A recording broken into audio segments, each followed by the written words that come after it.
What's up, everybody, and welcome back to Fireside Rangers. I'm your host, Anthony Rivardo, joined by my co-host, Eric Wilson.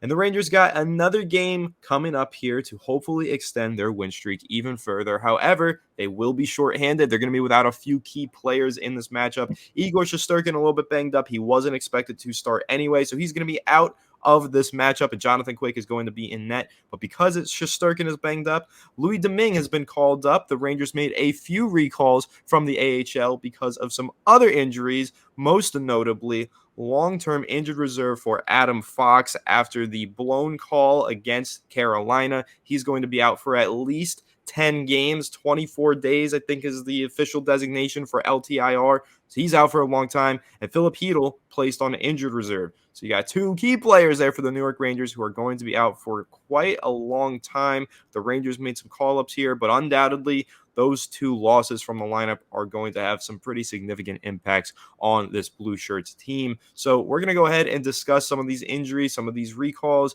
and everything going on with this New York Rangers team. But before we dive into all that, make sure to leave a like if you do enjoy this episode. Subscribe to the channel if you are new. Ring the bell so you don't miss an episode, and comment your thoughts on the topic down below in the comment section. If you're listening on Apple or Spotify, please make sure to leave us a 5-star review. And go ahead and follow us on all of our social media channels at Fireside Rangers. Without further ado, Eric, how are you doing today, my friend? And what is your reaction to both Adam Fox landing on long-term injured reserve and Filip Chytil landing on injured reserve? I'm doing pretty good. I'm excited to see the boys back in action tonight in Minnesota, but I feel like it's not going to be as entertaining because Adam Fox won't be out there doing his thing and no Filip Chytil, but I'm still going to watch anyways. But yeah, I'm a little shocked about how long Fox is going to be out just because the hit, like he got hit by Aho. I gave my initial thoughts on that play last episode, but like it didn't seem that bad upon first glance. Like he got back up, he played in a full power play, had a couple more shifts, and then he left the game and wouldn't return. So like maybe he was playing through something, but after it first happened, I didn't think it looked that bad. I expected maybe like a game or two.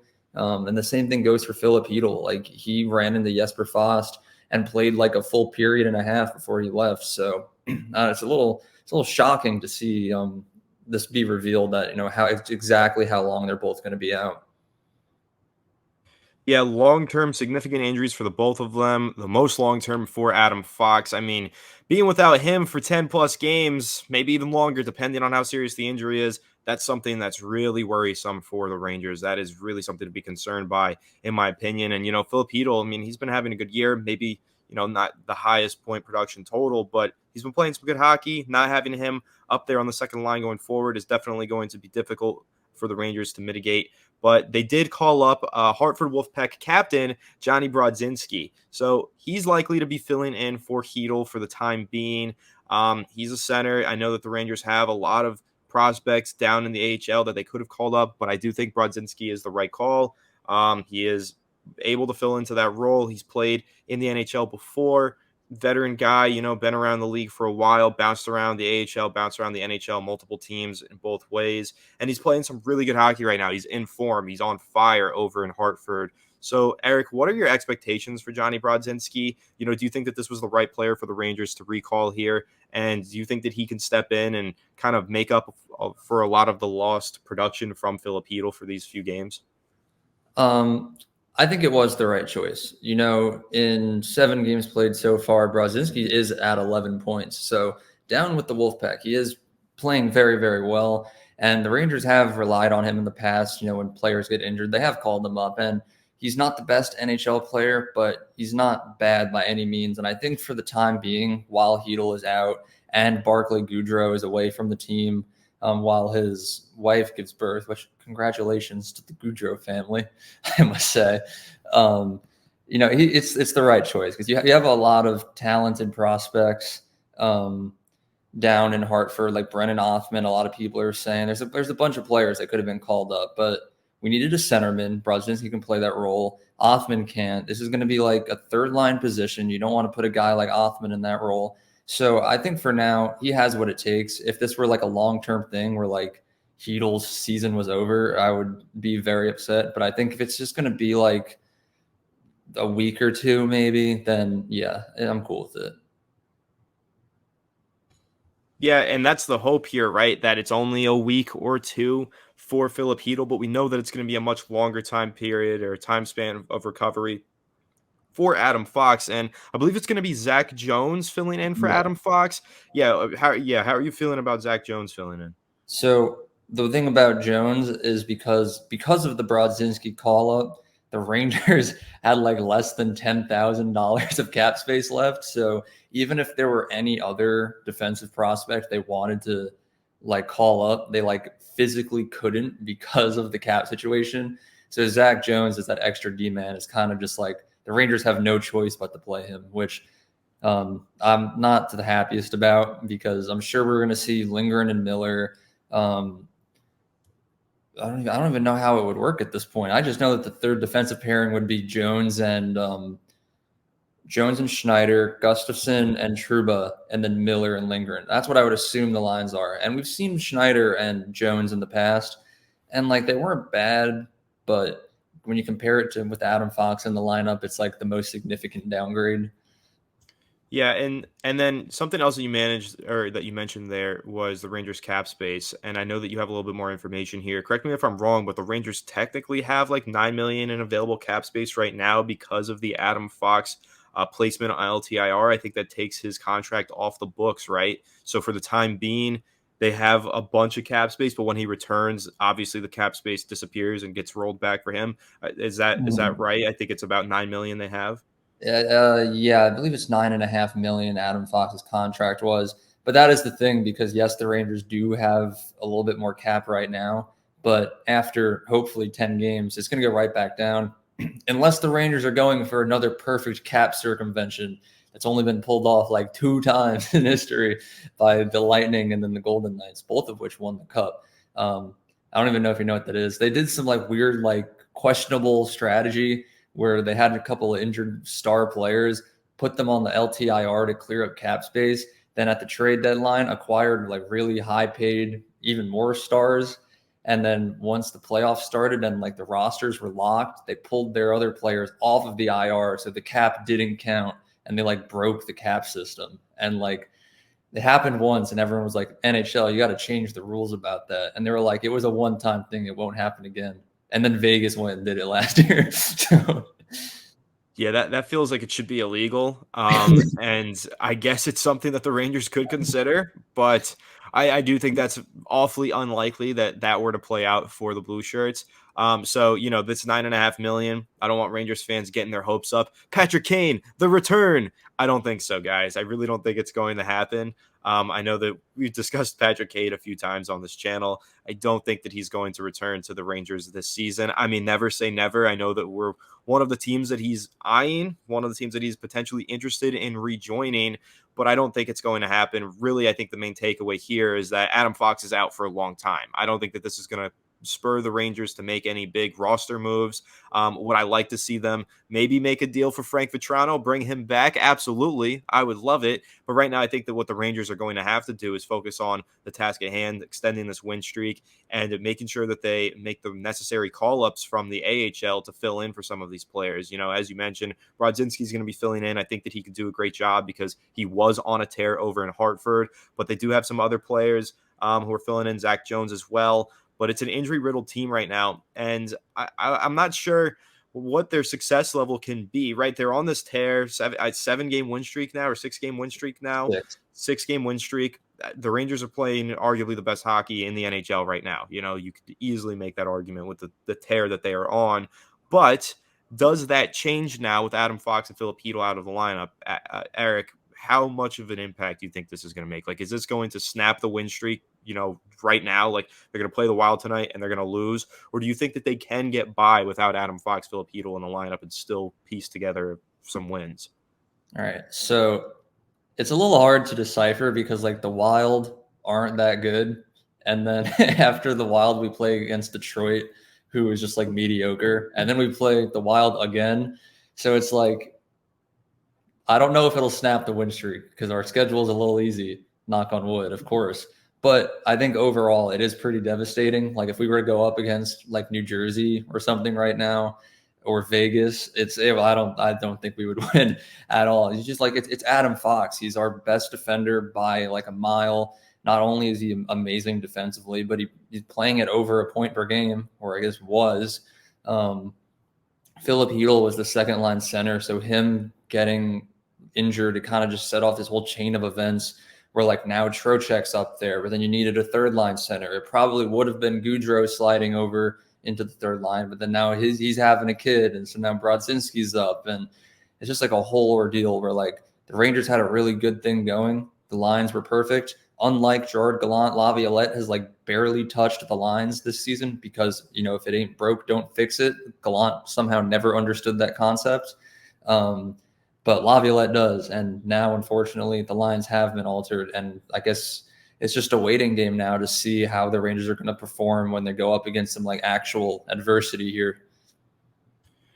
Yeah, and then between these two injuries, though, the significant ones, right? I think Igor is going to be fine. I think he might miss a game or two with the injury, but really, no, I think that he's going to be completely fine. Obviously, them recalling Louis Domingue kind of like gives you a little bit of cause for concern, and you're like, okay, so how long is Igor going to be out? We haven't gotten any clarification, but I don't think he's going to be out for a long time. I think it's just a bang up, bruise. He'll be healed in a few days. And it's something you have to do because – like if Igor is only going to miss like 1 or 2 games and Quick is going to be starting, you can't have Igor just remaining as backup because, God forbid, Quick goes down and needs to be pulled out of the game. Then all you have is an injured Shesterkin to rely on. So it's like Igor will be fine. Just let him get his rest. Domingue probably won't. Hopefully, knock on wood, won't even see the ice. He'll just be sitting on the bench. And Quick will just keep being Quick and keep us in the next couple of games. Yeah, I think that's the most likely outcome. I don't think we're going to see Domingue. I don't want to see Domingue. No offense to Domingue, but I don't want it to get to that point for the Rangers. If Quick were to get injured, I mean, that would just be a nightmare situation. I would But I do want to just touch on one of the points that you made there that I haven't really completely thought about so far this season. But you mentioned it, and I want to discuss it, kind of deviating from the injury and recall updates topic, the changing of the lines, because that was something I remember last season. We criticized Gallant endlessly for constantly changing the lines. He would never give those times line to gel or those lines time to gel. We would see Panarin and Kane for a few games, and then you got Kane on a new line. You got Panarin on a new line. Oh, they're back together. Oh, they're separated once again.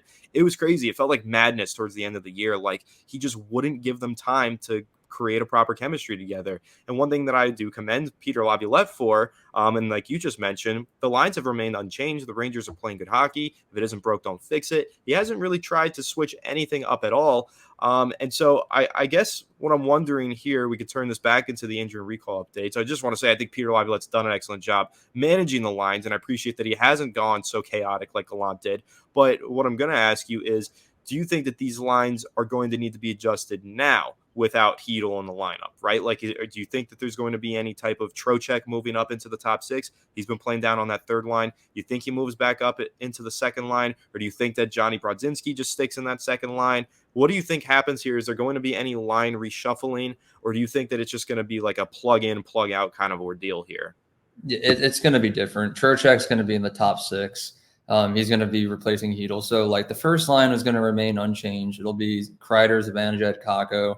Then it'll just, instead of Chytil, it'll be Panarin, Trocheck, Lafreniere, then probably Cooley, Brodzinski, Wheeler. And then the fourth line with Gaudreau out, probably Pitlick comes in. Then it's just Jimmy Vesey, Nick Bonino, Tyler Pitlick.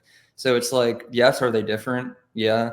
But it's not like a Gallant mode where he just like hits shuffle and then just puts it out there. Right.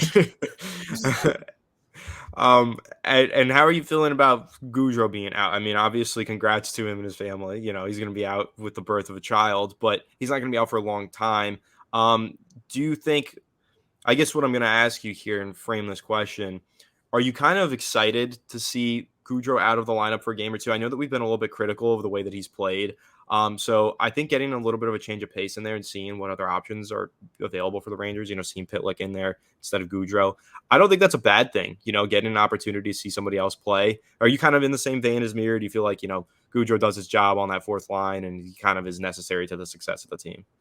Yeah, I mean, I feel bad saying it because he's like he's having a kid right now. But yeah, I'm kind of excited to see what the Rangers look like without him. He doesn't do anything. He has like 1 point on the season, which came like the last game as like a secondary assist. All he does is like skate in circles. The only reason I'm not as critical, like openly critical about him as I am about Wheeler, is because heading into the season, I didn't really have any expectations for Goudreau. I kind of was like aware of the fact that he wasn't good. But like Wheeler, I was like, hey, we got a new guy. He'll do something. But yeah, no, Goudreau, he's pretty bad. And Well, I will say I think Goudreau does his job in terms of being the fourth line grinder, physical presence, checks people, that kind of thing. My yeah, my criticism of Goudreau is the penalties. It's being the enforcer on the fourth line, slamming people against the boards. Great. Committing penalties that puts the Rangers, shorthanded, that's not great. And I think he's been doing that really frequently. A lot of stupid penalties he's been committing. So I am just curious to see how Pitlick, steps in. If he plays more clean hockey, brings that physical grittiness to the fourth line, maybe just doesn't commit so many boneheaded penalties. I think that's kind of what I'm hoping for from Pitlick. Yeah, I mean, I don't think we're even like. See, it's tough because the only reason I noticed Goudreau when he was on the ice is because I would look for him doing something dumb. Like whenever I saw the third line out there or fourth line, I don't even remember what line he was on. I think it was the fourth line because that's just how like unnoticeable he was. But like Pitlick will be fine. I think him and VC are very comparable. It's just that Laviolette has seemed to favor VC a little bit more. But I don't think like having both of them on the line instead of Goudreau, it could work. That fourth line, especially with Nick Bonino, will be more of like a defensive unit. Definitely like no penalties taken, probably. Hopefully, I think. But I personally think it'll be an improvement. If all just magically all of a sudden Chytil came back from injury and then he just went back to the second line center and then Trocheck was the third, I'd be like, we're done touching the offense for the rest of the year. Like let Goudreau have as many kids as he needs. So we don't like he can take his time with his son or daughter. I don't even know. Maybe he doesn't even know. I guess we'll find out soon enough, next 24 hours. There's another player who was called up from the NHL or from the AHL that we haven't mentioned yet, Eric, and I do want to get your take, and I'm blanking on his name. I want to say it's Mackey, and I'm sure that you know more information on him than I do, but I am going to have to pull it up and see if I can find who exactly it was that they called up. But I think it was a depth piece somewhere in here, and I'll have to look it up, but when you're looking at some of these Rangers call ups, who are some of the other players? Let's say, like Louis Domingue comes up. Maybe he does have to play for some reason, doesn't play well, or, Zach Jones, any of these players that they call up that don't play well. Do you think the Rangers could send down, call somebody else up? And if they do something like that, who are some of the other guys that you think could get called up at some point in this season if the injuries continue? See, that's the problem because the Rangers do have a lot of great prospects and a lot of depth down there in the AHL, but none of them are really NHL ready. Like Brodzinski and Cooley have always, and like Jones have always been like the three big, like if we need someone, you're getting called up.